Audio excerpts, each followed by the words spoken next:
Hello everyone and welcome to today's Insight seminar series. My name's Michelle Taylor. I'm one of the clinical educators here at Insight. I'd like to start by acknowledging the traditional owners of the land on which this event takes place and pay my respect to elders past, present and emerging. So today our topic is trauma-informed care in AOD services, from principles to practice. And I'm going to welcome Dr. Melissa Connell to speak about this. Melissa is the clinical psychologist here at Queensland Health, who is also leading the rollout of this model here at Metro North Mental Health, Alcohol and Drug Services. So welcome, Melissa. Great, thanks Michelle. So today I wanted to do something that was going to complement some of the other trauma-informed care seminars that Insight has put on previously. So there's been some excellent presentations on trauma-informed care by Michelle White and Michelle Combo. But I thought it would be helpful today if I focused on looking at trauma-informed care in the context of an AOD population more specifically, and then also going through how you actually put these principles of trauma-informed care into practice. So this project has been running here at Metro North Alcohol and Drug Service since about May last year. It was an initiative of our Allied Health Director, Kim Sander, and when we first began, I don't think Kim and I realised just what a big job we'd taken on. You can't sort of tinker around the edges with trauma-informed care. It really is about culture change and it's about practice change. And as we got more and more into the literature, looking at organisational guidelines, looking at what it actually meant in reality, the project kept expanding. There were more and more things that we wanted to include in what we would provide. So we began with just myself as the project manager, and then we received some additional funding from the Alcohol and Other Drug Branch, the Clinical Excellence Division, that allowed us to employ a couple of project officers. And then we got an additional grant from our Metro North Hospital and Health Service CEO that enabled us to continue the project. So I really want to acknowledge the other members of the team. Anna Ralph and Nicole Brigg are our project officers, and John Kelly, a manager here at Biala, has been a key collaborator as well. So I'll just bring this back to the experience of our clients, because that's what this is really about. So let's have a look at Jack's story. So Jack grew up in an environment that was chaotic and unpredictable.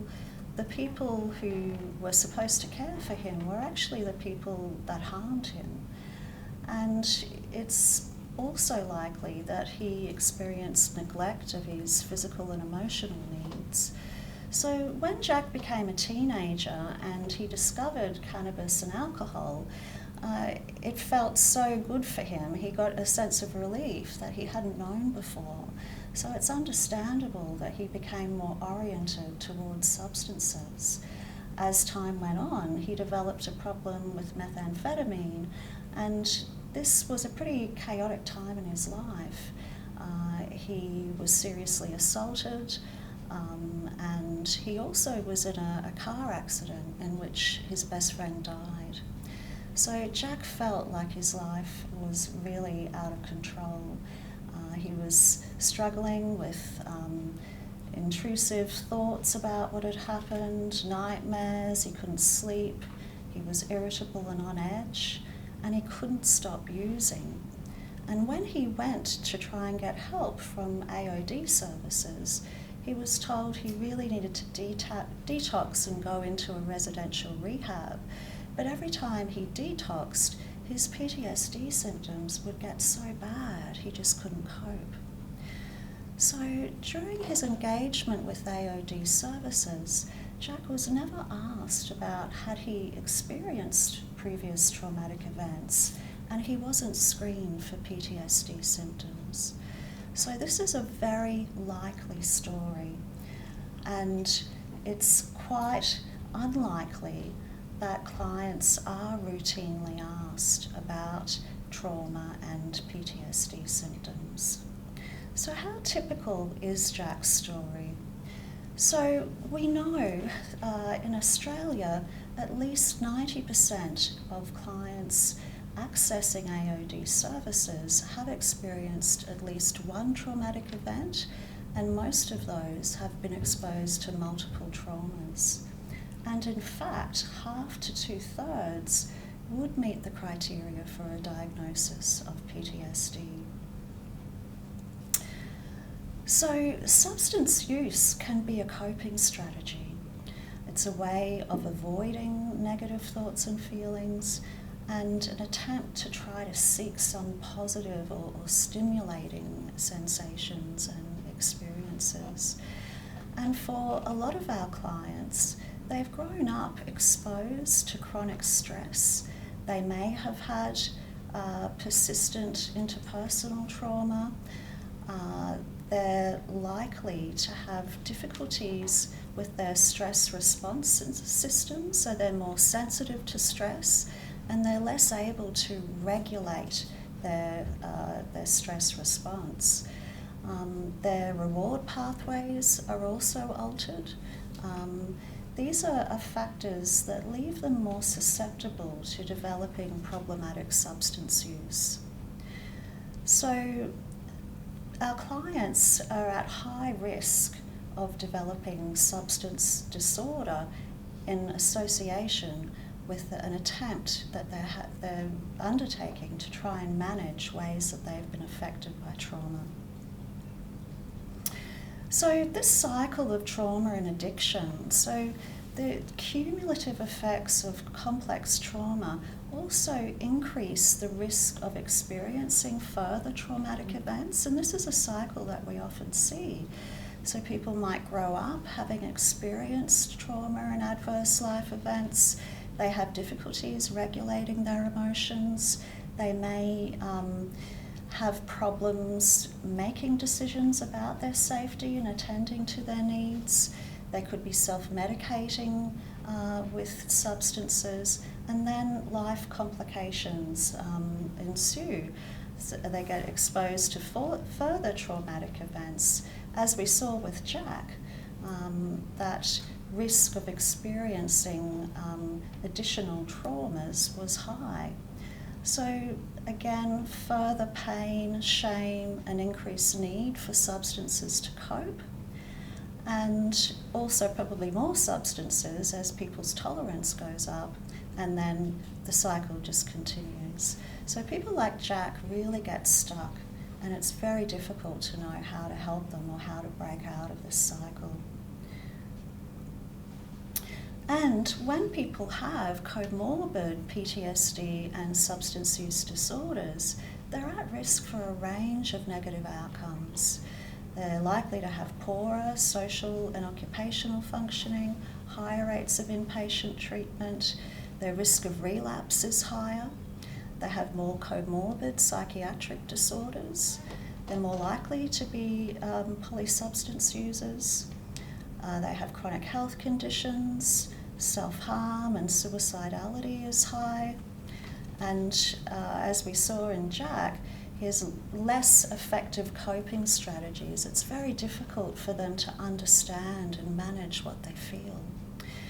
And then the symptoms of both disorders tend to be more chronic and severe, and they're going to use services at a higher rate. And then there's things like homelessness, criminal justice system contacts, family violence, child safety. So there's a range of really complex and significant problems. So why are we wanting to employ a model of trauma-informed care and practice? So typically, AOD services focus on substance use problems, and trauma-related symptoms aren't routinely asked about or addressed. So we have this situation where trauma-related problems are seen as mental health conditions, and so quite often people are referred to mental health service providers for treatment of those difficulties. But mental health services might say, you need to sort out your substance use problem, and they get referred back. And people get bumped between services and fall through the cracks, and we lose them. So substance use disorder, treatment, retention and outcome are adversely affected by unidentified and untreated comorbid trauma-related difficulties.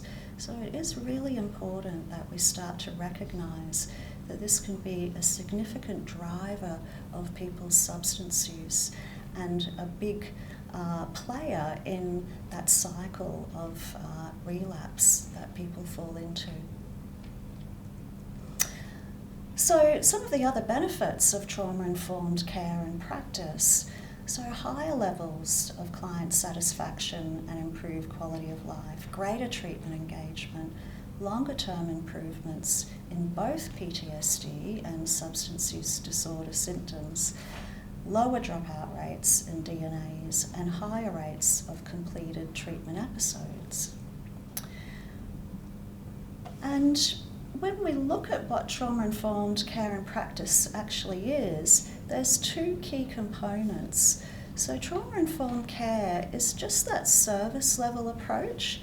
It assumes clients have a trauma history, and it's sensitive and responsive to their needs. So it's a broad organisation-level approach to service delivery.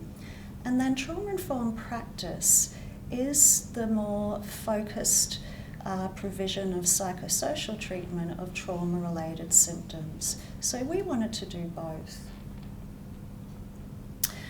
So just looking at what trauma-informed care is, an organisation that is trauma-informed is going to realise the impact of trauma, is going to recognise the effects of trauma in clients, families and staff. It's going to respond by integrating knowledge about trauma into policies, procedures and practices, and it's going to resist re-traumatising clients. And that's something that we often don't want to acknowledge, that sometimes our services can be re-traumatising.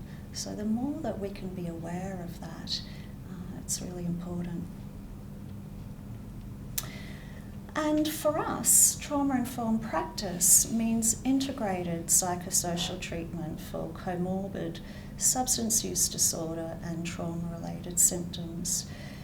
So conventional views about treatment are that you do need to treat the substance use disorder first, and the person needs to be abstinent before they can engage in any trauma treatment. But abstinence isn't required, and in fact, it makes PTSD symptoms worse. People get a backlash of symptoms when they detox, and then they're at risk for relapse.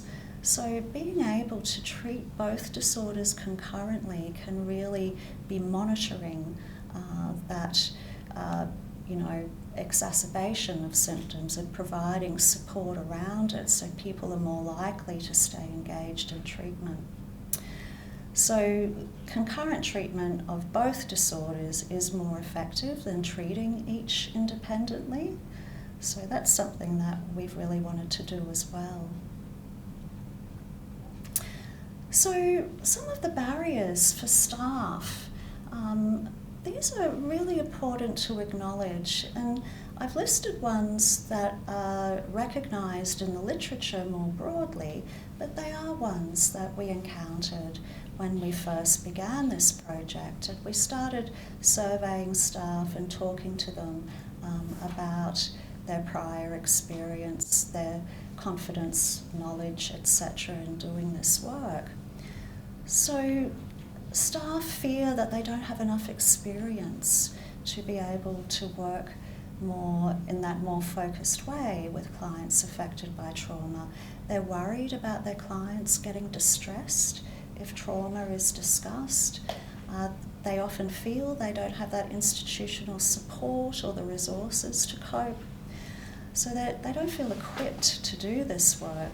And many of our staff, well, just about everybody, is overloaded and feeling that they're already struggling with their caseload, and this is an additional burden that's placed on them. A lot of people feel that as AOD clinicians, trauma is not part of their role, and it's not something that AOD services should be attending to. Vicarious trauma is a very real and significant concern, and clinicians feel they're not confident in being able to stabilise clients when they're dysregulated or distressed. So these are all really valid and important concerns. So we really wanted to recognise them and provide more support for staff to increase their skills and knowledge and confidence in doing this work.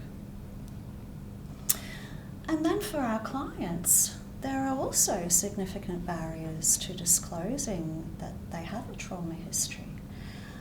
Avoidance is one of the hallmarks of both PTSD and using substances as a coping strategy. It's all about avoidance.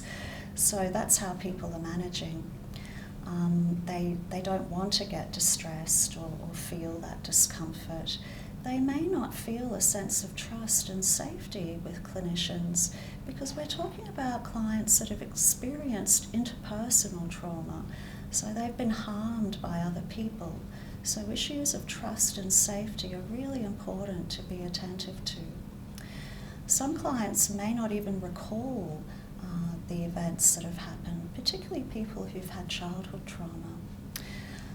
Some people minimise traumatic events and say, other people have had worse, or it wasn't such a big deal. There's a lack of awareness that some of the things that have happened to them would even be considered traumatic. And some people fear judgment, being blamed or not being believed. And there's a lot of self-stigma, shame and guilt that goes with trauma. So those are other barriers to doing trauma-informed care. So everybody knows our clients are affected by trauma, but there's just so much going on with the avoidance around trauma. So it really is the elephant in the room. And in fact, this was the title of a previous Insight seminar by Michelle White that I really recommend you have a look at, the elephant in the room. So we've developed this model of care, trauma-informed care and practice for alcohol and drug treatment. I believe it should be up on QEP soon, and if you're interested in having a look at it, you can always email me as well. But what I'll be going through today is a lot of what's included in our model of care and how we went about this process of implementing it. So where did we start from? So our initial surveys of our staff found that there were low levels of prior training in trauma, so it was understandable that they didn't feel they had the skills and knowledge regarding trauma. They weren't confident, and we often heard statements like, "I don't want to open that can of worms," and it's all valid and understandable. We really can understand where they're coming from. But just for example, in our nursing staff, only about 30% had had any previous trauma training. So we wanted to try to build up our workforce. So that was a key component of what we wanted to do with our model of care. But overall, we've had these three main areas that we've focused on. and I'll talk about these today. But we've got the organisational practices, which is that broad trauma-informed care approach, and what's happening across the service. The workforce development that I just mentioned, providing training and support and supervision around working with clients affected by trauma, and the psychosocial treatment, and that's what we were talking about before, with providing that integrated treatment for comorbid trauma and substance use disorders. So it looks something like this. So our model sits on that foundation of trauma-informed care. Those are the organisational practices that have rolled out service-wide. We've got those two key components of workforce development and psychosocial treatment, and it sits under that umbrella of trauma-informed care principles and, of course, a governance structure that oversees it. So I'll go through these different components of organisational practices and what we did in our process of developing and implementing this model of care. So trauma-informed care and practice leadership is really integral for any service that is embarking on trying to do more in this space. So initially, Kim, our Allied Health Director, had to make funding available to hire me to begin with. And then we established a working group. So that consisted of key stakeholders in the organisation, program managers, different directors, and other people that had an interest in trauma-informed care. Our working group met every month, and we would go through different proposals around some of the components of our model of care. To begin with, we had a trauma-informed care service audit that we conducted, and I'll show you in a bit more detail what we did with that. But leadership is important also to provide that support to make staff available to attend training. Getting staff offline to be able to access them is challenging, and so we really needed that support from leadership to be able to do that. Leadership has also been important with including the trauma-informed care approach in our policy, service delivery and information materials. Providing a safe working environment is also part of trauma-informed care. Even though clients are, of course, our focus here, it also applies to staff as well. And we want to be trauma-informed in the way that we attend to our staff's needs and ensure that they're also safe and supported. We've developed a sustainability plan so that this model can be maintained after the project itself has completed. And that trauma-informed care and practice culture is a big part of this being successful. So it's, like I said, it's not just something you can tinker around the edges with. It really does involve staff thinking differently in the way they engage with clients and with each other. So leadership is also important in committing to building a workforce through training, recruitment, and providing encouragement for staff, upskilling and seeking to do more training in trauma-informed care and practice. So the service audit that we did, so we used a self-assessment tool, and I've included some references to that at the end, but we adapted one that was going to be relevant to our service, and we wanted to measure how our service met standards of trauma-informed care, and we're looking pre and post implementation. So the tool that we used covered these key domains of staff and management training, adapting and creating policies, a safe and supportive environment for clients and for staff, collaboration, sharing power, and a safe psychological environment. And we'll look at those in a bit more detail soon. But that's just a little snapshot of what ours looked like. So we used a traffic light system, and we looked at these different elements of trauma-informed care in a service delivery context. And if we were green, we were meeting those standards. If we were orange, we were meeting some of them or on our way to meeting them. And if we were red, we weren't meeting them at all. And when we complete our implementation, we'll go through again and see, hopefully we'll now be all consistent with those standards that we're trying to sort of benchmark ourselves against. So putting the principles of trauma-informed care into practice is quite challenging. And when we started this project, there were some great guidelines on, broad, human service organisations and what trauma-informed care should look like. But there wasn't anything really specific to the Australian AOD population. And we really didn't have much in the way of precedents that we could follow. So it was a challenge to think, okay, there's these great principles, but how do we kind of make those tangible? What does that look like in reality?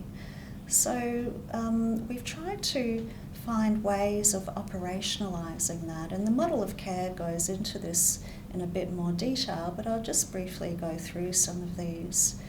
So safety is a really important principle, and as I was saying, for our clients who've experienced interpersonal trauma, they're very sensitive to threat. They may perceive others as potentially harmful.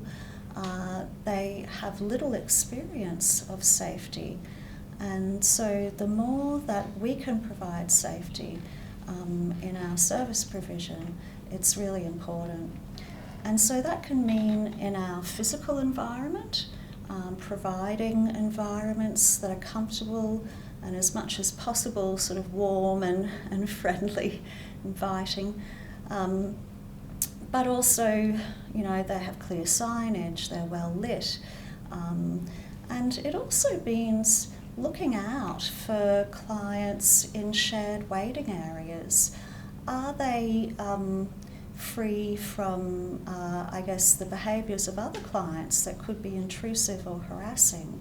So you need enough staff to be keeping an eye on client safety in the service.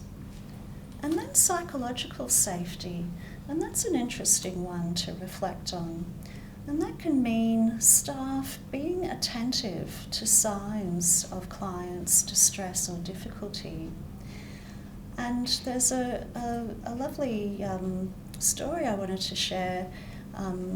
Our colleague John Kelly was telling me about a group he was running the other day, and they had a break in the middle, and he noticed one of the participants standing out by the lift, looking kind of agitated, like he was about to leave. And so John went and checked in with him and asked him if he was okay, and the guy said he wasn't travelling well, he didn't want to stay, he felt really uncomfortable. And so John just said, look, I'd like you to try and come back in, and if it would help you to feel more comfortable, why don't you sit next to me? And the guy did, and stayed to the end of the group, and then on his feedback wrote he felt John understood him. But just a little gesture like that can mean so much to our clients. They haven't had people that have noticed what's happening for them when they're upset, when they need help. And so when we can just have those little acts of care and attention, and that's a lot of what trauma-informed care is about, being caring, being attentive to our clients' needs, it can really make such a difference. And then looking at trustworthiness, we want to be really clear with the information that we provide to clients. We want to always be consistent in our interactions with them. And we want to be careful that we maintain interpersonal boundaries. That's really protective for everyone. And then issues of choice, empowerment, collaboration also are quite linked. So our clients often haven't had much of an experience of being in control of their lives. If you've experienced trauma, you've also been disempowered. You may not have had a sense of agency or self-determination in your life. And so the more that we can be trying to maximise that for our clients, that's really important. Looking for opportunities to help them to make their own decisions, to have a sense of responsibility for their life, to give them options in their treatment, and doing with rather than doing to is really important. So the other really important thing that we've done is routine screening for PTSD. So to be trauma-informed, you need to ask about trauma. One of the problems with trauma, and what we had noted when I began this talk, is there is a lot of avoidance, and people get the message that it's not okay to talk about, that people don't want to know, and that trauma should be kept quiet about, or that all those ideas of shame and secrecy get reinforced as well. And then there's those problems of us not identifying PTSD in our clients and not providing appropriate treatment, and inadvertently harming our clients by not giving them the treatment that they need. So we've chosen the Primary Care PTSD 5 checklist. It was tricky trying to choose the right screening tool. We wanted to choose one that was going to be a low burden for both client and clinician. In the research that we did, we found that clients do actually prefer self-report rather than being asked face-to-face about trauma. And we also found that asking about prior exposure to trauma wasn't going to add any value above asking about PTSD symptoms. And we thought there could be a greater risk of distressing clients asking about previous traumatic events. So the PTSD 5 is just a 5-item self-report screen, and it's just yes, no about previous traumatic events, and it just focuses on symptoms. So we've asked our teams to screen all new clients during the assessment phase, so they've got some discretion around when they do it. We've used a low cutoff of 2.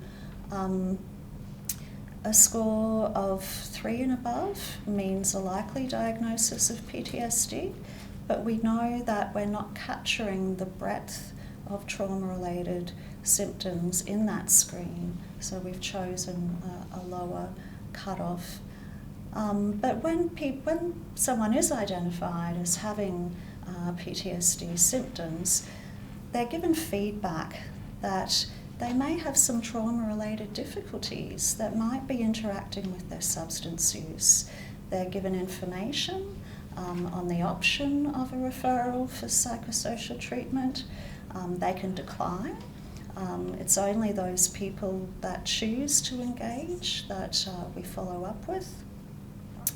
But I think it's also important that trauma-related symptoms are incorporated into their formulation and treatment plan, no matter what part of the service they're engaging with. So this is what the checklist looks like.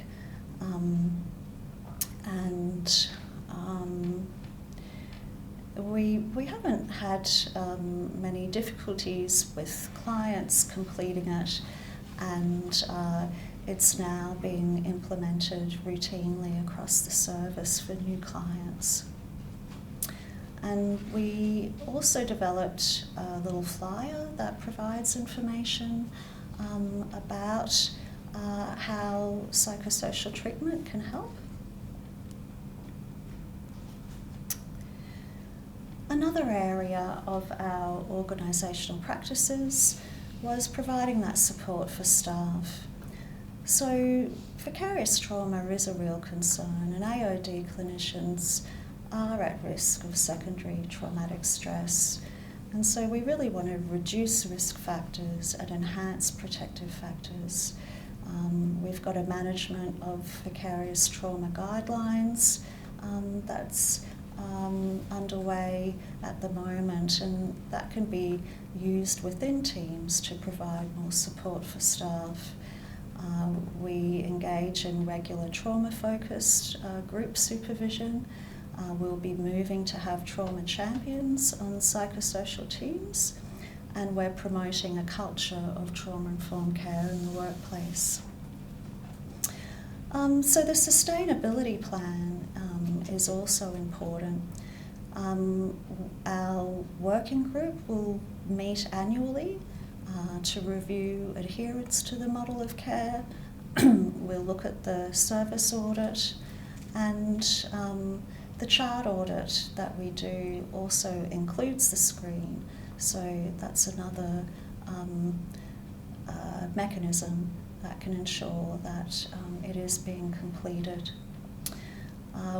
Workforce development is important, and for psychosocial treatment, having regular reviews of client progress and outcomes will help with sustainability. So workforce development. So when we started to say that we're a trauma-informed organisation, we had to provide trauma-informed care training to all of our staff. Even our AOs have received some training in trauma-informed care. New staff are required to complete an online version of the training, and it's also important that management are up to speed as well. And these are the important, key learnings that we want our staff to have. And these are included in the training that's provided. And I think for any organisation wanting to be trauma-informed, it really needs to cover these areas. So understanding the 5 key principles and how they're implemented in practice, knowledge of different types of trauma, their effects, how to recognise trauma-related reactions, an understanding of the way trauma may affect a person's engagement and treatment, and behaviours that can be associated with having a trauma history. So that's a pretty important part, and it was a feature of our AO training as well, because some of the challenging behaviours that we might encounter are very much associated with our clients' experience of trauma. So it's really important to be able to make sense of those behaviours and how to respond effectively. And we want our staff to have more confidence in screening for trauma and talking about traumatic events and their effects on clients. It's also another important feature to be able to support clients to have safety planning skills and be able to prevent further trauma exposure or re-traumatisation. How to conduct psychoeducational interventions, so that psychoed that we want our staff to give clients when they're giving feedback on the screen is important. How to make treatment referrals and provide those further evaluations for trauma-specific treatment. Helping our staff to have skills in supporting clients to use strategies to regulate distress. And we want people to be thinking through a trauma lens, considering trauma histories and symptoms in their clients' formulations and treatment plans, understanding what might be going on when someone relapses, and being able to, really put things in perspective. So for integrated psychosocial treatment, those staff that provide psychosocial treatments have been receiving regular training for 1.5 hours each fortnight. Additional trauma-focused training with external providers is encouraged, and we've developed a trauma-informed care and practice clinician capability framework. So this outlines practice capabilities in integrated treatment of comorbid substance use disorder and trauma symptoms. Supervision is really important. It's really crucial that clinicians have that forum to discuss, understand and manage complex cases, ethical issues, counter-transference, burnout and risk. It is difficult work, and we do need to provide that support to staff. And for psychosocial treatment, so there's two components in trauma-informed practice. Trauma-focused treatment gives specific attention to trauma-related symptoms. It's got a past orientation, might focus on memories of traumatic events and their meaning. And then the non-trauma focused treatment, that emphasises psychoed and equipping the person with coping strategies and skills to manage symptoms and improve functioning. So we've been guided by a phase-based model. So phase 1 focuses on safety and stabilisation, so building up those strategies and understanding how they've been affected by trauma. Phase 2 is more trauma processing, and phase 3 is integration and reconnection. So for us, the main focus of treatment is phase 1. There's going to be a little bit of work conducted in phase 2, but we want all our staff to feel confident in working in that phase 1 space. We've also developed an additional trauma-informed group intervention called Managing Strong Emotions, and that's been rolling out throughout the year at our different sites here at Metro North, and that's been really successful. So it's a psychoed-based group. It's about understanding the effects of trauma and the role of substance use as a coping strategy, and it's really about building up those adaptive strategies for self-regulation. So for people to engage in the group program, we want them also undertaking individual therapy, and that's what our treatment pathway looks like. And of course, collaboration and case coordination is important. We do look at ways to collaborate with other services and stakeholders, and for those clients that do require more complex interagency collaboration, we're also attentive to ways we need to do that. We developed an information brochure. This is in all our registration packs. So it helps clients to understand what trauma is, the connection between trauma and substance use, and ways that they might be able to develop more adaptive strategies for coping. So we'll return to Jack. So let's imagine Jack has presented to Metro North now that we're trauma informed. So if Jack presents to detox, he's going to be screened for PTSD symptoms. They're going to be picked up. He's going to be given that psychoed and the fact that he is experiencing trauma-related difficulties that may be making it difficult for him to successfully detox and be contributing to his relapse. And so Jack says he would like to follow up with psychosocial treatment. He gets referred to our treatment team. He begins individual therapy. He may attend the Managing Strong Emotions group. So he's going to begin to understand his triggers.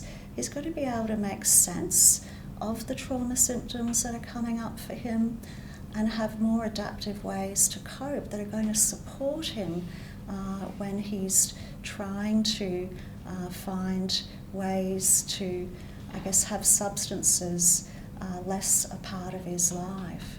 And while we don't think we're going to solve everybody's trauma-related problems, and there are many people that won't engage or don't choose to engage in psychosocial treatment, but we're sowing seeds and we're helping people join the dots.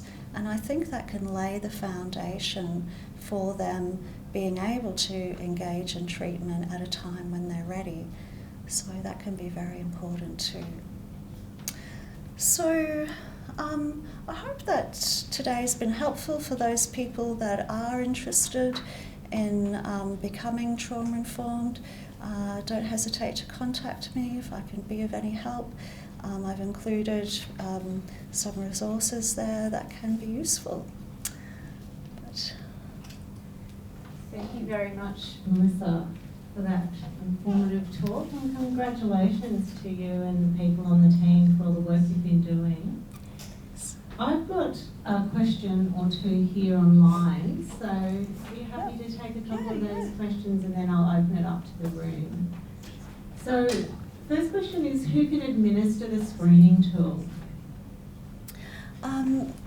Yeah, there's no requirement that you have to be a particular kind of clinician. We're not using it as a diagnostic tool, and we have our nursing and allied health staff administering the tool. Thank you. Okay, someone's asking, can we please have your contact details? Is it okay to contact you to speak more about the project? Yeah, that's fine. I probably should have put them on the slides, but it's just melissa.connell@health.qld.gov.au. I think we might be able to add those into the slides as key. Would anyone in the room like to ask a question? No, I might just throw something up if that's all right. I'm just wondering about the future then, looking forward. It is a big piece of work, and I imagine it's an ongoing piece of work, but I'm just interested to hear what you and the team's thoughts are around going forward. Yeah, well, we've had an extension for my role anyway, so another 6 months to, I guess, continue the rollout of the model and to try to see it embedded so that it can be sustained past the project. So a lot of the next phase is around that training, supervision and support for teams, and helping our psychosocial teams to be able to be more trauma sensitive and focusing more on trauma symptoms in the treatments they provide. Well, what did you say in the very beginning about working with Jack? Working with Jack? You were working with Jack. What did you say specifically about working with him? Yeah, well, I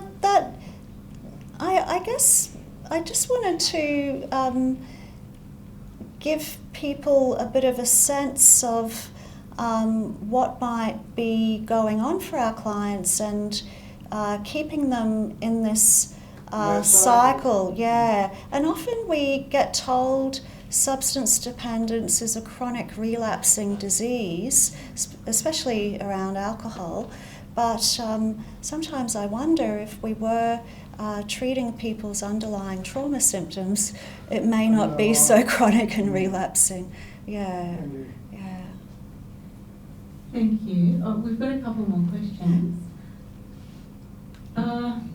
This is a program working on the Sunshine Coast or in Rockhampton. Do you have any ideas about any other places that are rolling out a model like this? Look, when we started, we really did look around to try to find other organisations that might be able to give us, you know, some advice, and we found little pockets of services that you know, private organisations in other states, but we didn't have anything that was comparable to a quite diverse and geographically spread out service such as ours. So, look, I know that there are a lot of organisations that are interested in trauma-informed care. I don't think anyone's taken it as far as us and developed a model of care, and there may be organisations that are you know, encouraging their staff to attend training, such as the training that Inside offers. But in terms of routine screening for PTSD and those broader organisational practices, I really don't know of any that have gone that far. So if anyone does know of them, I'd be interested to hear. Please get in touch. And what's made the biggest difference in getting culture change in the organisation is another question. Yeah, I think breaking down some of the myths about trauma. I think people are quite fearful about talking about trauma and what it means. With screening, we have been clear to our staff that it's not the time to be digging into traumatic events, and it's quite tricky with some clients that may want to disclose a lot of details about things that have happened, and it may not be safe for them to do that. They might get distressed and upset, they might feel a lot of shame, and they may not come back. So we've been trying to encourage people to find ways to contain clients that may want to divulge a lot of those details. So yeah, just helping people to feel more equipped. Also knowing that trauma is leaking out of these clients, and us talking about it isn't going to harm them. You know, these people, for many of them, they're already struggling with this stuff, and there are people that do want that validation. They do want to be listened to. They want the things that have happened to them to be recognised. Thank you so much, Melissa. Okay.